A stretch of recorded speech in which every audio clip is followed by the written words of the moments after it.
わさびアニメすごいですね。 Ladies and gentlemen, and we are back at our next episode. What is this? Is this episode 7? I'm losing track. Ken, Three is it more 7? until I get a green screen, Tom. Three more till Ken gets a green screen. But welcome to the 7th episode of Convention Nerds. For those of you joining us for the first time, Convention Nerds is our weekly show where we talk to convention professionals in the industry of pop culture, anime, comic books, etc., about operating and running their events. It's an idea I came up with 7 years ago when I helped start Project Anime for Anime Expo. And as a byproduct of the fact that I started an anime club in 2001 that eventually has become a business and a brand as Wasabi Anime. When I started Wasabi Anime as a club, I started going to conventions with my club and walked into a show called J-Con, where I stumbled into a Transformers panel and promptly started correcting every person at the head of that panel because they were wrong most of the time. And one of the hosts of that panel was my business partner and friend, Ken Joy Snackpants Nabbe. And you can pick up that part of the story. Now, you know, Tom, I wasn't just part of the panel. I was running the panel. And what's hilarious is that you realize the entire convention was not being, there was nothing happening because all of the major decision makers were sitting up at that table at the time. But what year did you start that club, Tom? What year? I started Wasabi Anime in August of 2001. Okay. I thought I heard an earlier date in there because I took over a club in '96. So, yeah, Tom and I have been doing this fiasco known as anime fandom for quite a while. Yeah, Tom is the resident subject matter expert on all things Transformers, as he has reminded me time and time again. And we've been immortalized in comic form regarding our knowledge of Transformers, and that'll be a story for another day. We'll do a special BotCon episode one day. Oh, yeah. There we go. But we're really excited. Excuse me. We are a few weeks ago, those of you that follow conventions, we try to track conventions, that have attempted to happen and are happening in some cases. Those of you that know of me or follow my blog, back in June, I covered the first pop culture event that pushed its way through in June of this year to kind of unfortunate results. But we've seen a learning curve happen as more and more shows have happened, but we haven't had a large scale show, like a 10,000 person plus, actually pull it off. And up until 3 weeks ago, we thought we were going to see that happen in the form of LA Comic Con in Los Angeles. And when we were reaching out to speak to the team there, it was still happening. And it's not now, but we're going to get to that a little more. But I want to welcome Chris DeMoulin, right? I'm saying this right? You pronounce it however you like. Chris Smith Jones Brown from LA Comic Con. And with that, Chris, tell us a little bit about yourself. What's your involvement with LA Comic Con? And then just kind of a brief synopsis of the history of the show. Sure. Well, I run the parent company, which is called Kamikaze Entertainment. So I'm the general manager of the show. I've been doing that for about 2.5 years, but I've been involved with the show since 2012, which was the year after it started. I was working for a company called Advanstar, which was a big trade show company, and I ran a bunch of large B2B shows. I ran an apparel show called Magic and Licensing Expo for those of your listeners that are in the licensing industry. I also ran the Progressive Motorcycle Show, which was a consumer show, and one of the early investors in what was at the time called Stanley's Kamikaze Expo, which started in 2011 in LA, was an old business associate of mine. And he introduced me to the team that had founded the show, and I loved the idea of it. And so Advanstar acquired half the show and came on as a partner and helped them run it for a number of years. So really, other than the very first show in 2011, I've had one role or another around the show. Now, you said it was like Kamikaze and Stanley's Kamikaze. Can explain a little bit about the evolution of the brand and the name there? No, it's a great story. The show was actually started by 3 siblings who grew up in Southern California and always used to go to San Diego Comic-Con. And as it got harder and harder to get tickets, there were 2 years in a row where they couldn't get in. They were so annoyed that their response was to say, let's start our own show. So in 2011, they put together some friends, and in the basement of the LA Convention Center, which they call Kentia Hall, but most people call a parking garage, they started a show. And through some terrific luck, they managed to get Stan Lee as one of their guests because he was local in LA and they knew someone that knew him. Stan came and he loved the team. He loved the energy. he became a partner in the show. And so what was originally Kamikaze Expo became Stan Lee's Kamikaze Expo. And then over the years, that's evolved. It became Stan Lee's LA Comic Con about 5 years ago.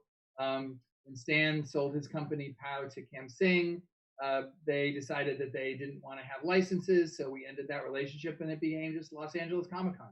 So same core group of people that have been doing it. The show's grown and gotten bigger and evolved over the years, but was literally started the way a lot of great things are, which is, you know, 3 entrepreneurs that were annoyed by something and said, I can do this. And so they started the show. That's we find that many shows are started because somebody got annoyed with something else. Oh yeah. That's almost the required DNA of any anime convention started after 2005. Now you mentioned Kentia Hall. Just a little background on me. I worked heavily with Anime Expo at the LACC from 2011 to 2013, and we've done projects with them since then. But it's funny the joke you made, because it literally is a direct quote that we've used all the way in Florida when talking to them. We did a project with them with signings of celebrities once, and they're like, "Oh, this next year we want to move you to Kentia, and it's all this space." I'm like, "Oh, you forget I know the place. It's a parking garage." No, it's an event room now. No, that's parking garage. You know, if the content is great, event room, Tom. Anywhere, but yeah, but it's still the basement. But you said around 2012. I know, and I was talking to Ken about it before the show. Right. Staff or people, or some of the people you might have described, or even yourself, from Kamikaze came to one of our shows, actually. Through mutual contact, Joan and Vasquez. We own InvaderCon, the Invader Zim convention. So 2012, I remember meeting some of the Kamikaze team. But as you know, in this industry, you start doing this too long with too many people. You do your best to remember, but things get blurry with me. So you guys have running LA Comic Con so that would have been, so this would have been 11 year. This would have been your 10th. So 2019, you guys happened. What was your attendance that year? The last year we had a normal year of attendance. Our last year we had 123,400 people, which was a record attendance for us. And it was a great show. I had come back and started running the show on a day-to-day basis in early 2018. So we had the show in 18 and then 19.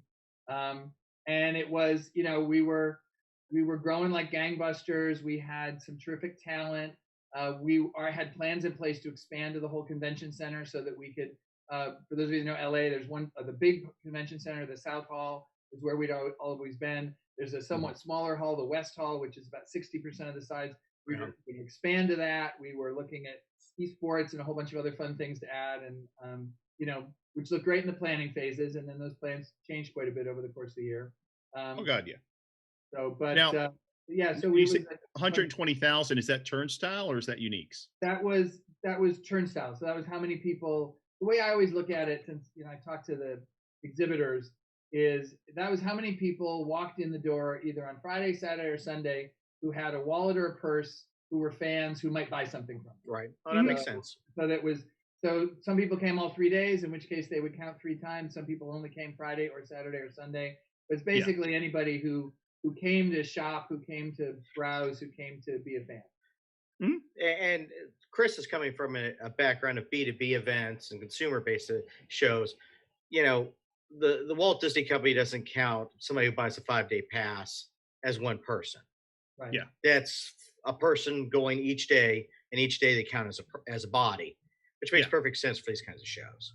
Right. Yeah. But, and we know all the different numbers. We know how many people bought tickets and what kind of tickets they bought and how many guests we had and how many press we had and all that sort of stuff. But, you know, and kids too. So, but we really try to focus on, from the standpoint of communicating to the exhibitors or to a sponsor that might want to get involved in the show, we always try to focus on sort of adults who had money that wanted to spend it, that were fair game to engage in something and be a customer. Oh yeah.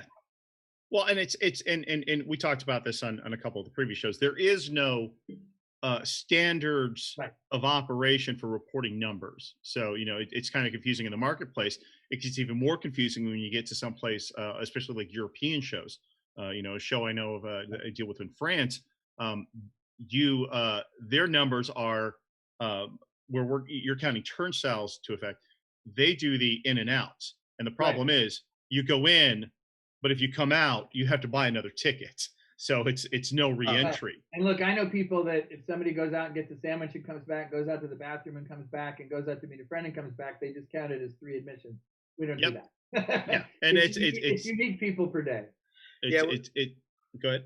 We traditionally see in shows that are generated by fan engagement, those people who don't have a background in entertainment, they traditionally use the unique nose mentality, versus when we start seeing people who have developed it from the consumer side or B2B side, B2B being business to business for all those viewers that aren't familiar with the jargon.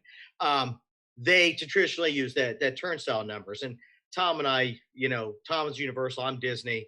Spent a lot of time looking at, hey, how we were going to do that. And at the time when we were running conventions, everybody was very big on unique noses. So we got measured everything by unique noses. But as you got deeper and deeper into it, and you start engaging into businesses, into ads, when you're trying to get those engagements from outside, they want a traditional turnstile number, because that's what all the other type of events use. Yeah.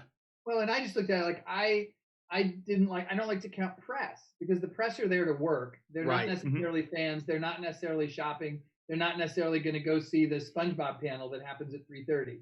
Right. So we don't count press, because we don't think that that's what they're there for. We count anybody who's there to be a fan and have fun and participate. So a lot of our perspectives when we talk about conventions is, and we were talking briefly before the show, is from a theme park perspective here in Florida. I was one of the original Jaws boat skippers at Universal Studios, went on to work into entertainment and entertainment management for Universal. And on the side, back when you could still do this, I worked as a performer and entertainer at the Walt Disney World Resort and different theme parks. So everything we did as far as designing and working in shows when we started doing this 20 years ago was from how do we do it at our theme park versus, and how can we apply it to effectively, consumer focused media trade shows. Ken, had a deeper, I had my number of years, but Ken's father is actually a Disney legend who was hired by Walt Disney and was there and basically through the whole opening of the resort. So we got to really kind of approach it from two different perspectives. And it's going to kind of segue into the conversation, which is the core reason we want to be here is, my other gigs I have with Wasabi Anime. Wasabi Anime as an entity is hired by conventions, pop culture cons, to basically, fire and forget handle their anime programming piece. So we design, we decide on their guests. We help with booking the guests, connections with Japan, because I'm there twice a year, and design all the programming. So we do fan expos events, we do Gen Con, Origins Game Fair, all these shows. And in doing so, a lot of my partners and I have been having conversations over the years or over the months of the world trying to open back up in order for us to run and operate events. And there's, the problem we're having now is the lack of consistency, as you well know, in your state versus my state. The easiest piece that we all talk about is, hey, you're not allowed to, we don't want you to run movies in a movie theater. However, feel free to shove a couple hundred people onto an airplane for a 4.5-hour flight to LA, as long as you all wear masks. And those two obviously don't sync up. Right. So in Florida, for anybody who's watching who doesn't know, we soft opened and went into opening our theme parks back over the summer.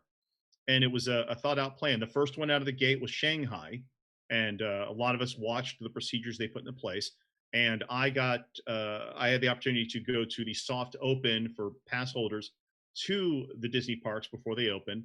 And I've been back once or twice since then. I only go in the morning because I'm still paranoid about people. As soon as it gets busy, I'm gone. But the systems they put in place have been effective. There's social distancing. There's a big emphasis on enforcement of masks.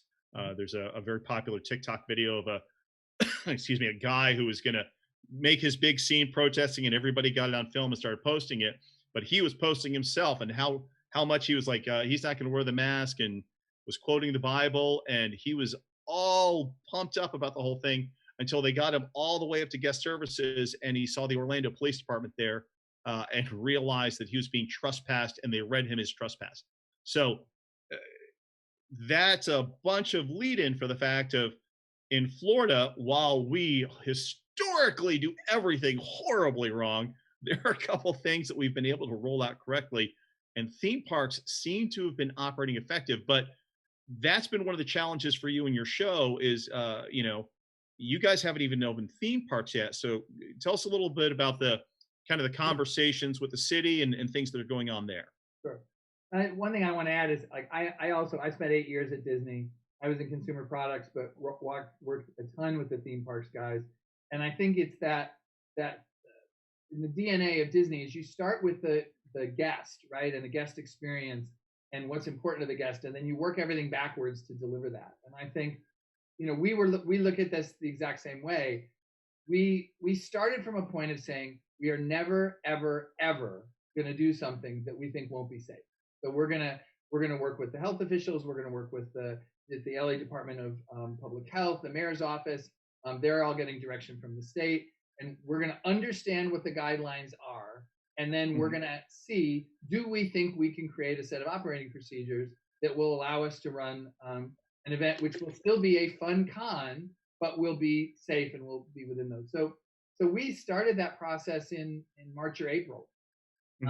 As soon as things shut down, we kind of had a team meeting, and a lot of people were just saying, I guess we're done. We'll shut down for the year. And what we said is, our show's not till September. Nobody knows, good or bad, what's going to be going on by September. Let's at least start putting plans in place of how we pull apart all the pieces of a show, from registration to ticketing to where and how you put things in the layout.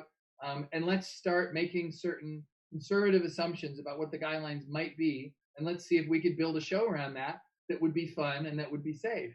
And so that's what we did for months, really, was taking that information, and eventually, as in California, so restaurants and retail. We got retail could open at 25% capacity. Restaurants could open at 25% capacity. Then we got the sort of 4-tiered system, the purple, red, orange, yellow system, and we were in purple. And we said, if we stay in purple, there's no way that we can have a show. But what does red look like? Well, at red, retail can be open at 50%.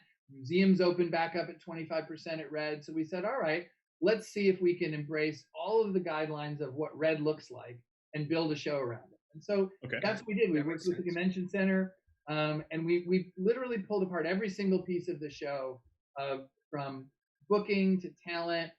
Most important thing was density. How many people in a convention center with 1.2 million square feet, if you're using these 2 halls, how many people can fit there at 25% density?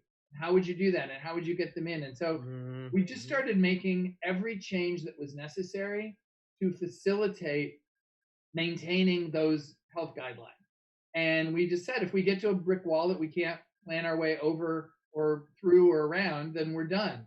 And the fun part was we never did. We just got more and more creative. So one of the things we did was we realized if we sold a ticket for all day long, we'd never be able to manage the number of people. So we split the days into 2 sessions. So we're going to have 2 5-hour sessions, a morning session, an afternoon session, and an hour in between where we could transition things and re-clean everything and bring in a whole new group of guests. And that allowed us to dramatically reduce the number of people that were there at any one time, but still over the course of the weekend accommodate anywhere from probably 50 to 60,000 fans. And so it was that sort of an iterative process. And we worked with the mayor's office and the convention center and the LA Department of Public Health, and just and the challenge, and I'll wrap this up because I'm sure you have a bunch of questions about it, but the challenge was there were no guidelines issued, as you know, in California for theme parks, for events. And so while we were waiting for those guidelines to come out, and we were hoping that they would come out, and we were hoping when they came out, the conservative plans we'd met would fit into them, we were still moving forward, planning an event, figuring out how we would do it, eventually putting tickets on sale for it, because as you know, you can't sell 60,000 tickets in 3 days. You have to give yourself time to figure all that out, but always acknowledging if the guidelines don't come out, or if they come out and they preclude us having a show within the guidelines, we won't do it. Then we'll postpone. But we weren't going to give up just because it was hard. We were going to give up if it got to a point where we just couldn't do it. And that's, what happened 3 weeks ago when the governor's office decided not to issue theme park and event guidelines. We had run out of time, and at that point we had to push till the next year. Yeah, that's one thing, Chris. You talked about you're going through all the guidelines. You're basically jumping through all the hoops. While you were jumping through these hoops, did you notice the hoops were moving? Were things change? Because I mean, honestly, Yeah. dealing with any type of government agency, that they can change the rules as they see fit. Did you feel that there was a desire for them to change the rules to prevent you from having the event, or was everything staying fairly static and they were waiting for Sacramento to make some decisions? I mean, I have to say, honestly, all of our experiences with the mayor's office in Los Angeles and the LA Department of Public Health were spectacular. Okay, that's good to hear. They were very open and honest, and I would ask them, I'd say, should we just stop? And they said, we honestly can't advise you, because if the guidelines come out in September or early October, and if those guidelines say XYZ, we do seem to be slowly, LA County does seem to be slowly moving from purple to red. And if we get to red, and if your assumptions about X, Y, and Z are correct, then you could have a show. And if you do, we'll help you do it, but you're going to have to follow all the guidelines. And if you can't do it, you won't. So, the frustration, to the extent there was frustration, is that the governor's office did not then, and I still think does not, feel any sense of urgency to address the very real needs of these two industries in a meaningful way. And, in the state of California, theme park industry is a multi-billion-dollar industry. Right. The convention industry is a multi-billion-dollar industry. There are thousands of companies and hundreds of thousands of employees who can't do what people at retail and restaurants are doing, because what they're doing is they're saying, okay, we have these guidelines. Now we have to figure out if we can work within them. Right. We don't have guidelines.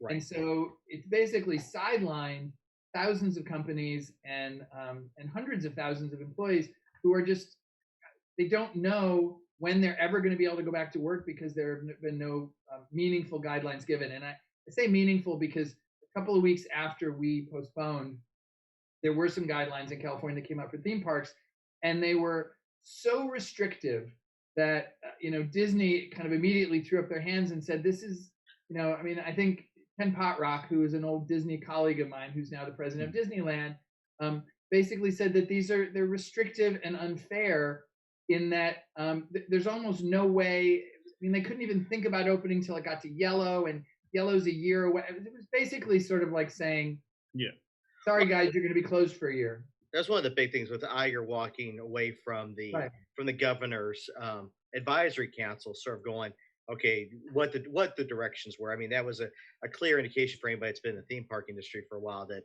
there was an impasse. It may not have been a communicated impasse, but there was some kind of impasse that couldn't be approached. And I think Potrock's comment was, look, if you look at other industries, if you look, in fact, at the state of Florida and what's going on there at Walt Disney World, you can embrace science-based guidelines and translate them into health and safety procedures at significantly below your capacity and operate safely. And correct me if I'm wrong, Tom, but I don't think there's been a single case of COVID that's been reported that was traced back to something that happened at Walt Disney World. And that was, to their credit, one of the early things the Orlando mayor made clear, because don't get me wrong, when we opened up in Florida, there's a lot of pushback, especially because, again, if there was a spectrum of handling this, it's funny because California and Florida are like, there's probably a great place in the middle, but we're so polar opposites. Our worst example being the fact that right after everything happened, our state pushed through that the WWE was a necessary business and was allowed to open up along with hospitals and stores.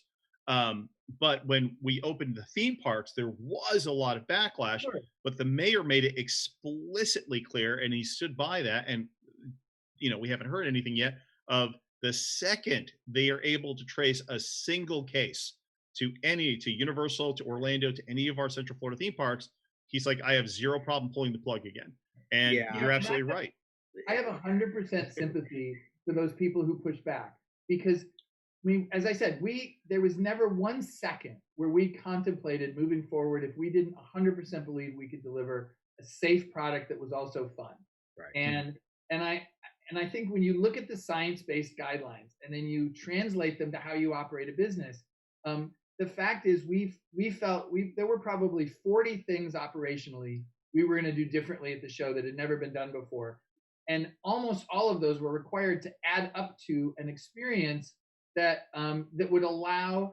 We looked at every single traffic bottleneck that gets created in the course of having an event, from the time you park after you arrive, Right. getting through security, to getting your badge, getting inside, to waiting in line at booths, to going to get an autograph. We looked at every single bottleneck and we came up with solutions for them. And technology was a huge part of that, using technology to help plan. And we weren't selling autographs. We were selling autographs in half-hour time increments, so that we could manage the amount of people that were there at any one time to do it. You just had to think through the implications and figure out a way to spread out the people to keep. Chris, you bring up a good point. The fact that it's easy to go, okay, we're going to operate 25% capacity, but how you move that mob, sure, or you disperse that mob through each of your bottlenecks, ticket sales, parking, those lines. Every time when you look at a convention, you go, where is the bottleneck? Right. That's where your issues are going to arise in a situation that requires social distancing. And a lot of people don't see that big picture approach to everything that's going on. Well, and we can point out, we just went to Disney when Shannon was there last week. The most notable problem they're having, because it's not a perfect system, nobody has the perfect system, is just like I said, we go in the morning, it's been a couple of hours, more people are showing up, I'm out of here. When all the people are showing up is when people like me are deciding to leave, and you do get that bottleneck of leaving and coming in at the entrance of all four of the parks. Right. Is there a solution? No, but they're managing the best they can. Well, and we had literally, I mean, we think about that, think of the size of a convention center. We had figured out a way that as we approached the last hour of any given session, we wouldn't start new activities on the right-hand side, and we would start those people moving out. And literally the entire convention center was going to empty in one direction and fill in one direction, and we created enough space.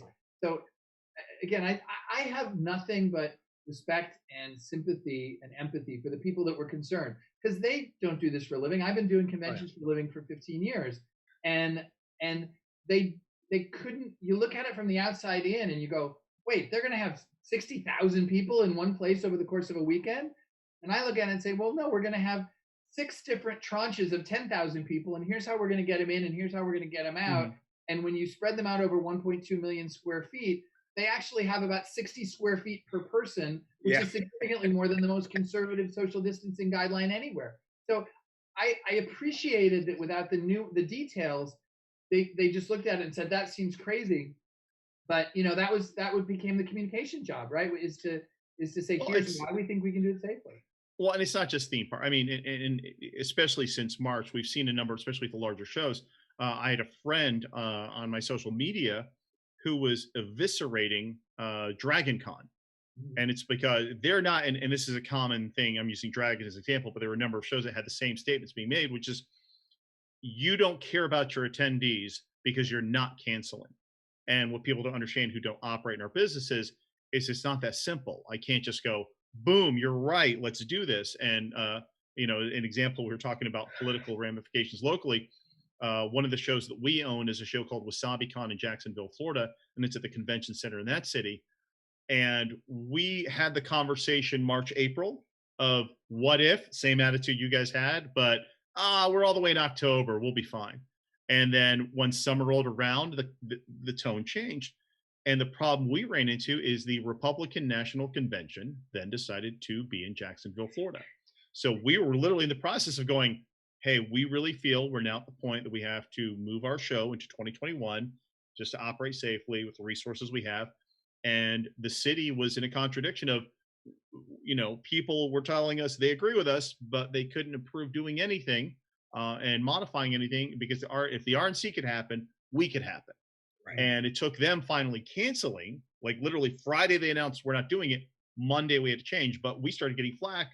And again, like Drango, you're irresponsible, and it's, guys, it's never that easy. But it's segue from that, you kind of hit what the core concept is, which is, I want to take what you described as, hey, and again, like I said, early on, I remember, because when you guys, made the announcement a couple months ago, or, 6 weeks or so ago, of, hey, we're going forward, I remember earlier in the year when you guys say, "Hey, we're looking at an elaborate plan," and that's the stuff that I'm way into. It's the purpose of the show. So, which part of the convention center, the LACC, were you taking? Were you taking the whole space, or which section of this LACC were you guys going to take? Everything. That was one of the decisions we made very Really? early on. Was that in order to have enough room to do everything, we needed the entire convention center. And the staff of the convention center, honestly, I've been in the convention business for 15 years. I've done hundreds of conventions all over the world. The staff at the Los Angeles Convention Center, absolutely one of the best in the world. And they were partners from day one. And we sat down and said, if we're going to do this, there's this giant hall. And in that hall, we would have all the exhibitors.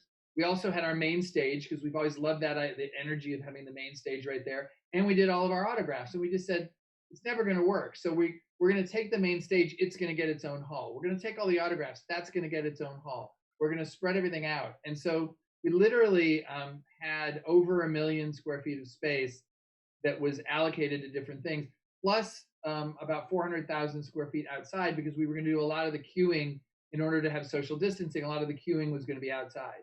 Where was going to be the entranceway? Which side were you going to come in at? Well, it's actually interesting. For the morning show, you could come in on either side. For the afternoon show, you could only come in West Hall. And that had to do with how we were sort of setting things up to be able to flow everybody out through South Hall and in through West Hall for the second show of the day. And so, we tripled the number of entry points we had with the metal detectors and all that sort of stuff so that people coming in could come in anywhere. But the registration was actually going to start on the west. And as you came in, we had 3 different queuing points that were to the right, in the middle of, and to the left of the West Hall so that we could deposit people closest to where they wanted to start their day. So instead of coming in for the day, you described you guys were going to do basically cycles. Was it going to be a 2-day or a 3-day show when you did this? 3-day show, 2 sessions per day. So they would have probably been 5-hour sessions. So if you came at 9 to 2, and then we would be cleaning from 2 to 3, and then 3 to 9. So it would be So it would be that kind of 5 to 6 hour sessions with a 1 hour break in between. And you could buy a pass to both sessions, but if you did, you still had to leave and come back where you could clean the other way. So you had 6 sessions total for the weekend. Correct. And approximately how many people were you going to try to get in per session? The maximum that we were going to sell was, we talked about this so much, I don't remember. I think we were going to sell up to 12,000 tickets per session. Now, we wouldn't have sold out all the sessions, but we would have sold out the Saturday session. And we got to that by looking at the density of the 2 main halls, which was the South Hall and the West Hall, and said, let's assume that everyone who comes is in one of those 2 halls. What is 25% density in those halls equal? Then we subtracted out all the exhibitors and the staff and the security and all that sort of stuff to get down to what that meant for fans. Then, just to be extra careful, we dropped it another 25% just to give us. Oh, wow. So I love the fact that you guys had the cleaning. Yeah. Okay. So 6 sessions. So theoretically, you could pull about 60,000 over 3 days, which is good. Right. So you have 10,000 people in the building. Next question.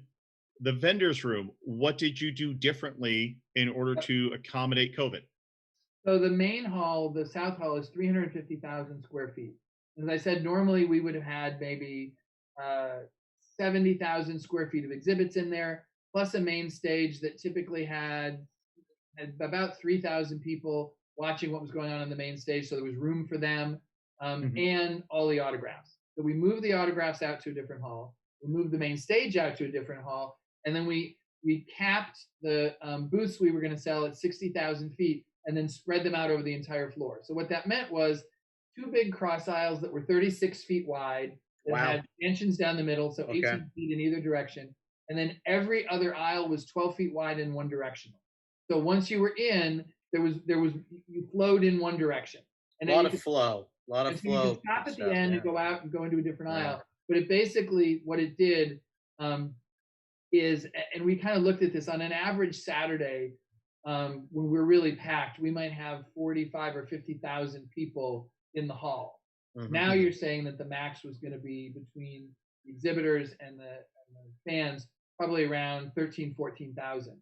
So the density was literally like a third to a quarter of what it normally is, which we then knew meant people would be able to get around much easier, right? There wouldn't be any of that, oh, you feel like you're a sardine, feeling that you get sometimes. Well, so we actually felt the guest experience would be much better because you could get to go do all the things you wanted to do much more quickly and easily because you didn't have to work through those crowds. It's so funny. So just the side note of Chris keeps, you could tell you have theme park DNA because you're referring to attendees as guests, which is something we slip into all the time. So apples to apples, how many exhibitors did LA Comic Con have 2019 versus how many you would have planned for in 2020? I'm trying to think of 2019. We probably had around 600 exhibitors, somewhere between 6 and 650 in 2019. I don't remember the exact number offhand.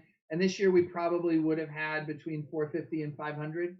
So okay. I mean, we had over 400 companies contracted, and that's I wanted to make one other point. When we started out in the process, the very first thing we did is we surveyed our fans and we surveyed the exhibitors and we asked them, do you want us to try and have a show or not? If we can do a show that is safe and meets all the guidelines, should we try or not? And over 70% of the fans, we had a huge response, thousands and thousands of responses. Over 70% of the fans and over 90% of the exhibitors said, yes, please, if you can do a show and do it safely, please do it. Because it's going to be fun. And for those exhibitors, it's their livelihood. And so, So part of it was, we said that we were on a mission of hope. We were hoping that we were going to get guidelines in time. We were hoping that the conservative plans we were putting together would fit those guidelines. But we were also trying to speak to the hope of the exhibitors that they would have a chance to sell some product before the end of the year, and the hope of those fans that after what's been a crazy, trying year for all of us, they might get out and in a safe way have a little bit of fun. So it ultimately proved not possible, but by the end of the process, that almost seemed beside the point. We really felt like what we were doing, we were being transparent, we were being honest, and we felt like we were doing it for the right reasons. And if it worked, it was great. And if it wasn't going to work, we said, okay, we'll move to next year, no problem. Yeah, well, go ahead, Ken. Yeah, I used to have a leader years and years ago that used to always tell me time and time again, hope's not planned. But you guys, Chris, you talked earlier before the call, non-binary thinking. And you very much going, yes, I have a plan and I have this hope as part of it. And that if I get my plan working, if I get my plan presented, if I get buy-in on my plan, that hope I can then layer into it and make a successful event. And I think that, as you mentioned before, non-binary thinking is basically what you've layered into each piece of this plan that you had for LA Comic Con. And I think that's what we all need going forward is if all we're looking at is black and white, yes and no, that we're going to have whole industries that are stuck in limbo forever. I think the question we have to be asking is, and what the government needs to support us with in terms of their guidelines, is how can we do this safely? Even if it's super slow and it's in 6 different increments over the course of 2 years, but how do we work our way through this and take all the science that's available to us, translate it into operating plans for these different industries, and allow them to find a way to move forward despite this, in the way that restaurants have, in the way that retail has. And I think the other thing you guys we're going to see a lot of is the use of technology to enable and expand and enhance the live experience, because there's a lot of people out there that no matter what we did, they were never going to feel comfortable coming to the show, and we totally appreciate that and embrace that. But we were going to have live streaming of everything so that if they wanted to stay home, they could still participate. We're going to digitize, every single exhibitor was going to be digitized into a digital store, which we're still going to do, so they could shop online. And so the technology is available for us to look at some of the things we do and find a way so that ultimately we're going to do everything we can to make it safe. But then each of us as individuals have to decide, do I want to do that? Am I willing to go be part of that? But if they're not, we still want them to have the fan experience. And so there's a ton of stuff we can do with technology that allows that to happen, even for the fan that has a pre-existing health condition or just doesn't feel safe going into a crowd of 10,000 people, which I get. And you're looking at part of that right now. I mean, quite frankly, when we started the Wasabi Anime Twitch channel, it was because our partnership with Gen Con. Gen Con has been streaming pieces of their convention for the past 3.5 years. And, I'm neck deep in running anime programming for them. They literally have their streaming room upstairs from us. And for the past 3-4 years, they come to like, oh, you should go upstairs and take a look at this. We go, oh, that's cool. And go down and run our Japanese cartoons. But now, since this summer, they ran a very complex online presence, and they use the anchor piece of Twitch because it's a delivery system they become used to, and it's great for the interactive piece. So we just kind of, hey, this is working, we're doing it. And what you described, though, is kind of the discussion plan we have with some of our event appearances. Right. We literally have negotiated in our new contracts for 2021 that the way we work is we have billable hours, and we say we will design X number of hours of programming for your fans that is top shelf anime, Asian based pop culture programming. And the new contracts now have, and this is what we're paying you to do. However, as you design, 50% of it minimum has to be pivotable or have the buildability to stream in case A, we can't happen, or B, in case we want to simulcast it, Right. To fans. Because even when we did WasabiCon, there was the conversation again. We're all having the early planning conversations of, awesome, if we do this in October of this year, back when we thought it was a possibility, we would offer an absentee badge. Hey, you can't make it to the show, for X amount of dollars, you're going to get the key swag. We'll get autographs from all of our celebrity guests, and it's all going to be shipped to you after the show concludes. And we'll get you access to a special, here's the panel with all of them, something like that. So you're dead on in the conversations I've had elsewhere too of the direction we are now going is nobody quickly is going to be comfortable going back to a show, or not everybody is going to be very quickly to come back comfortably to a show. So we have to plan for all of our fans and all of our attendees, Right. whether they be the ones that are let's go straight ahead or not yet, what can we create for them? Right. Speaking of, and I brought up celebrities, so going back to, I want to make sure we use it. We're 3/4 of the show. So we talked about your exhibitors hall. We talked about your space. Right. Celebrities, celebrity autographs, photo ops. What was the plan for that? Right. So we, as I said, we moved. We've usually had around 50 or 60 different celebrities on Saturdays in particular. So it's a very large area, and there's tons of lines. We made the decision to move it into its own hall. It was about a 25,000 square foot hall. And so again, working on the density guidelines, we figured out that we could probably have about 450 guests in there at a time. So what it was going to do is it was going to limit the number of celebrities. So the first thing we were going to do is we were going to have instead of having 60, there might be 15 or 18. We were going to do a couple of things. Literally, some of the stuff in the hall was really fun in terms of trying to figure out, like for photographs, probably doing something along the line of having a plexi wall where the talent would be on one side, the guest would come on the other side, the picture would be taken from this direction. So you'd be in the same place at the same time and have a photo, but there would be a wall between you. If you haven't seen, by the way, that photo is floating around the internet. A convention did that last weekend. Right. And so some of that stuff, we were kind of having a little bit of fun with.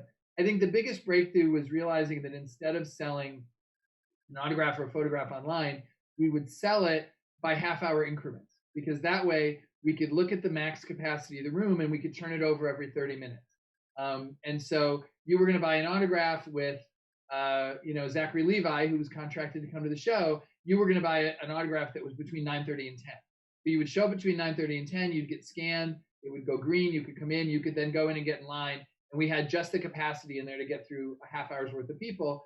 And if you were a 10 to 10:30 person, you came, you'd get a red light. You couldn't go in yet. So everything was sort of, we chunked everything down into what the digestible, if you will, groups of people were, and then designed all of the throughput and the systems that manage the throughput to be able to make sure that we could do that. Let's get to a detail here, though. So I buy my autograph for Zachary Levi. I show up between 10 and 10:30. I have my ticket. They scan. To speak Disney, it's effectively sounds like a fast pass procedure. Here's my Disney fast pass to meet Zachary Levi. I go in.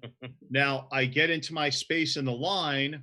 I walk up to the celebrity. Is there a distance in place? There's a plexiglass between us. How's that? We were working with each individual celebrity on what they want to do, but it was, at a minimum, there was always going to be probably an 8 to 10 foot space. And then depending on what the celebrity was comfortable with, they might have plexi in front of them, and they would just be signing an autograph and handing it over. It was up to the celebrity. If they were comfortable having something handed to them to be signed and handed back, we would have staff to help with that.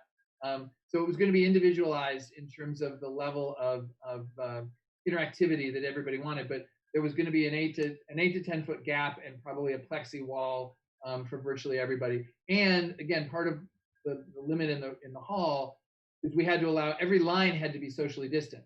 So you had to have at least 6 feet between the people waiting in line. So it wasn't going to be this jam of people waiting to go in. Everything was going to have space. It's funny because you mentioned the queue line thing, and that was one of my first observations when I started going to these smaller shows in Florida, and then doing the comparison to Disney, is when a lot of even businesses, I find businesses doing the same thing. Businesses and conventions or trade shows here weren't thinking on the concept that 6 foot isn't linear. And so there was literally a barbecue restaurant I went to in Orlando after doing one of these things, and the line was zigzagging, and it was perfect, 6 foot, 6 foot, 6 foot. And I literally I was like, "Can I speak to the manager real quick?" I'm like, "Just so you know, I just came from Disney to study this." And you realize that, yes, you're right, 6 feet, but I'm standing here. This person is now 2.5 feet from me on the other side of the line. And literally, like, you saw the look of realization. So when people are thinking about what you're describing for space, now take that math of there is a gap, and that takes up a lot of space, right? Oh yeah.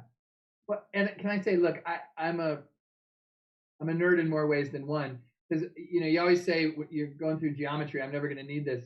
It's all pi r squared, right? You have to imagine that every single person there was wearing a steel hoop skirt, and the diameter of the hoop skirt was 6 feet. So that anytime my hoop skirt and your hoop skirt hit each other, we stopped, which kept 6 feet between us. And so there was huge amounts of space that were lost, just, because when the circles come together, there's still a little triangle that's open or whatever. Yeah. And so, that's why we needed 1.2 million square feet of space to be able to move through 10 or 12,000 people safely. Wow. That's so we've talked about the space as a whole. We talked about your exhibitors hall. And with the guests, I love the idea of, fast pass. This is when you're allowed in, come in and leave. Your main event stage. How did you approach that? Right. So we moved it into an entirely different hall. It's a 150,000 square foot hall.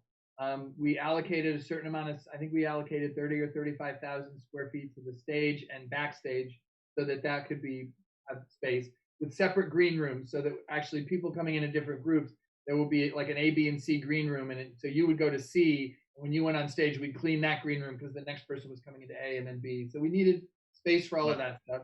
And then that allowed us to have probably around 2,500 people socially distanced in the remaining 120,000 square feet of that hall, and to have enough space to work with that. So depending on how it exactly worked out, there would have been probably 1,800 to 2,000 or 2,200 people. And we literally would have had X's on the floor throughout an entire 150,000 square foot hall, basically stand on the X. And so people would come in and come out for that. We would allow time for that. And then that was, again, a big part of it was not just streaming for people who didn't want to come to the event, but we had worked it into our app that if you were on site and you were, Frank Miller was coming to the show. If you were on the Frank Miller line, it was time to get your autograph, but there was something on the main stage you wanted to watch.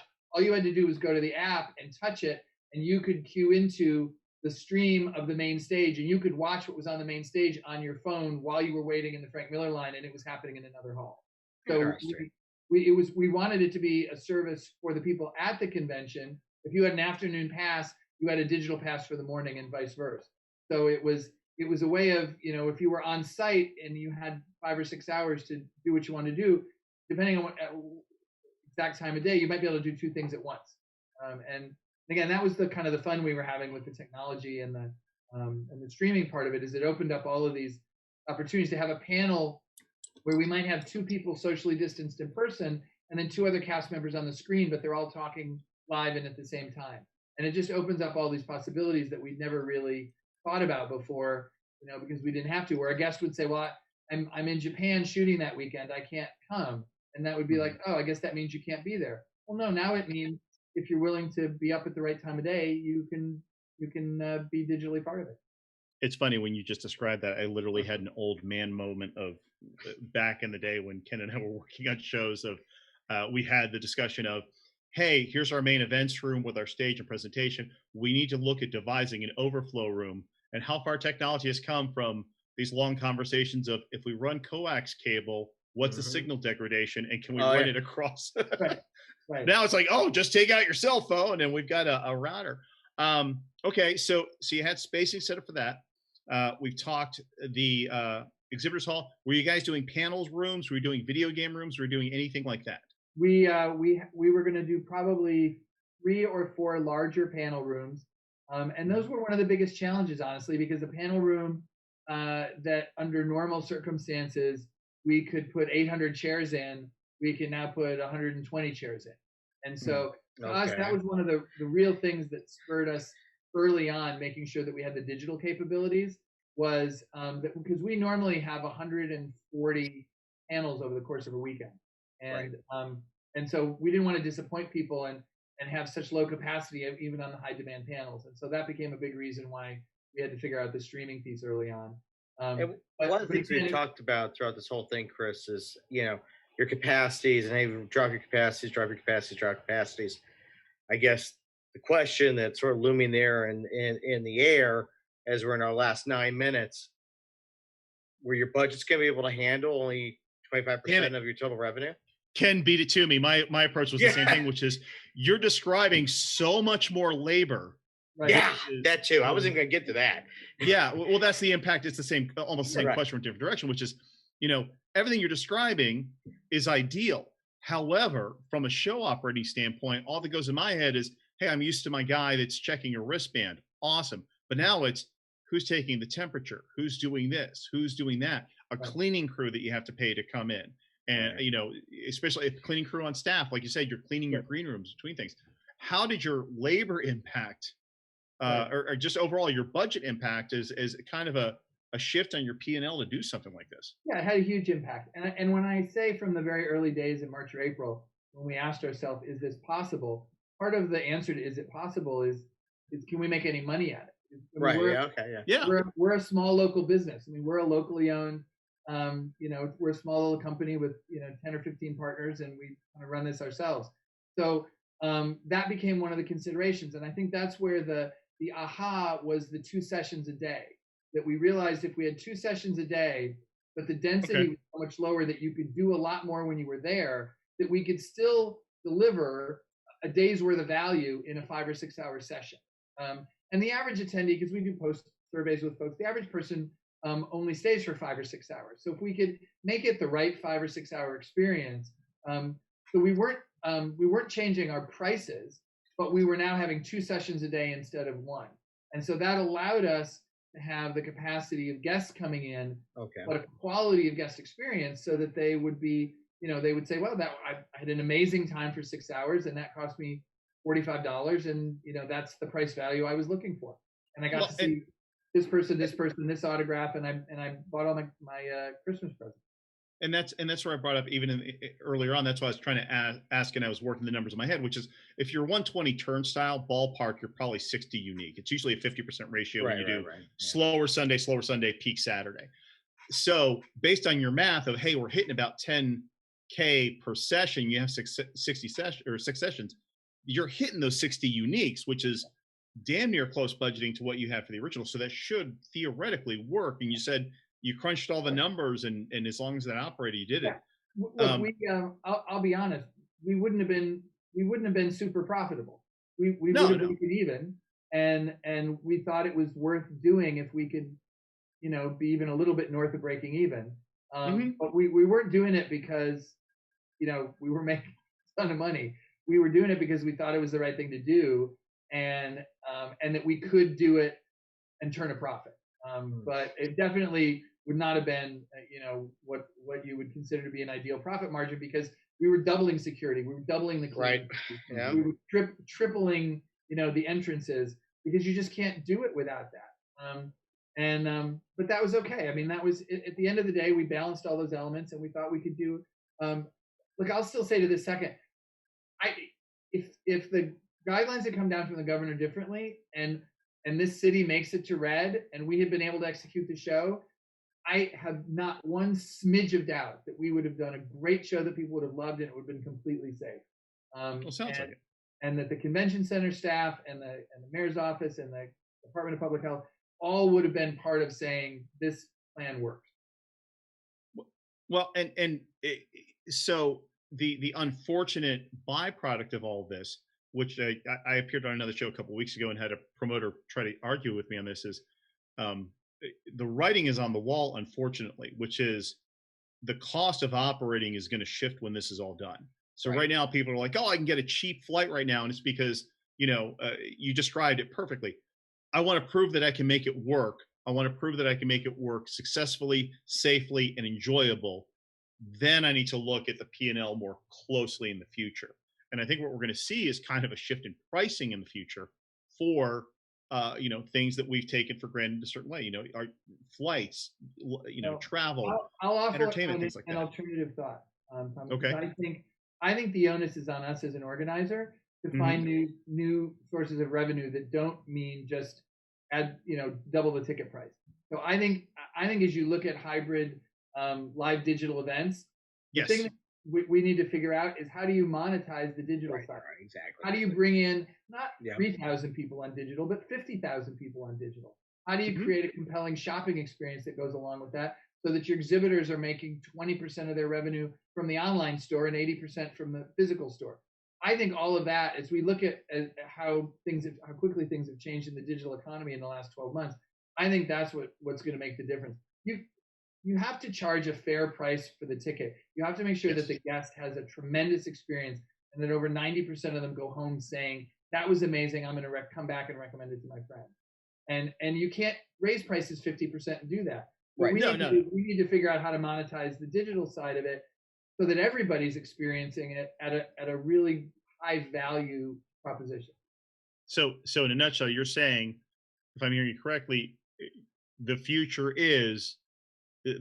for the success of this style show is going to hinge on successful integration of a new element, which has to be digital, and it has to be monetized in order to, maintain cost availability for a wide spectrum. We don't want to turn this into, you kind of the old joke about baseball. I used to be able to get a baseball ticket for $5. Now I got to pay way too much, and it's cut people out of sport. And we don't, and we don't want to cut people out of availability to these events anymore. This is absolutely, I think that's where we just have to be sharper and smarter and more clever about how we do that. And I think it's that hybrid live digital experience that will allow that to happen. And I think that absolutely has to be the future of the business, because we have to deliver. This has to be an experience that anybody can go and enjoy, because it's about fans. It's about, and it's also, every con in every city has elements about it that are so unique to that city, and they want to keep that uniqueness, and they should. And so we just have to find a way to expand the availability and the access and the footprint in a way digitally that we can have a terrific live experience, and now let more people experience it, some in person and some online. Chris, take us home. What's in the future for LA Comic-Con 2021? Well, I mean, we're looking forward to next year. I mean, we were very fortunate. We had some 99% of our exhibitors have already confirmed they're coming to the show in September. We had great talent, as I said, like Frank Miller and Tom Welling and Zachary Levi. They're all coming next year. So in a way, it's kind of nice for us that we're looking almost a year in the future, but we already have 70% of the booths sold and some terrific talent coming. And normally that doesn't come together for another 6 months. Yeah. That's a promoter's dream. It's like, so now I think we're really looking to enhance those digital elements. We're looking to see how we add more talent to that and do it sooner. And I think we'll just continue to get feedback from the fans on what they want, what they'll feel safe doing. How do we create an environment that'll make a bunch of them comfortable to come and have a really fun time with us, and then respect the people that don't feel comfortable doing that and give them a digital opportunity to join us as well. Perfect. Chris, thanks again, everybody. LA Comic-Con coming back in 2021. The big show that almost happened this year, but amazing plans that they laid out. Would have liked to have seen it happen, but We don't know where we're going to be next year, so we might still get to see it in that exact format. I And hope either in way- September you'll be with us in Los Angeles. Absolutely. Chris, thanks again. Thanks everybody for watching. And that's our 1 hour. So we're going to say goodnight. Thanks, guys. Take care, guys. Take care.